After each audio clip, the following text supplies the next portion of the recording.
Date করার সময় কৃপণ হয়ও না। তোমার কামুকতা যেন ওই ডেটের মূল চালক না হয়ে যায়। ডেট করার সময় তুমি অন্যজনকে শুধু নিজের বিনোদন বা মজার জন্য ব্যবহার করছো, এটা যেন না হয়। যদি এই জিনিসগুলো ঠিক থাকে তাহলে ডেটিং খুব স্বাভাবিক, সহজ আর কাম্য একটা ব্যাপার হয়ে ওঠে।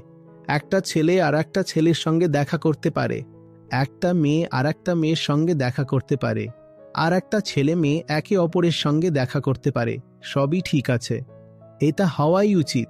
যে সমাজ এটা হতে দেয় না সেই সমাজ অসুস্থ। একইভাবে যে ব্যক্তি খারাপ উদ্দেশ্য নিয়ে অন্য কারো সঙ্গে দেখা করে সেও এক ধরনের অসুস্থতা বহন করছে।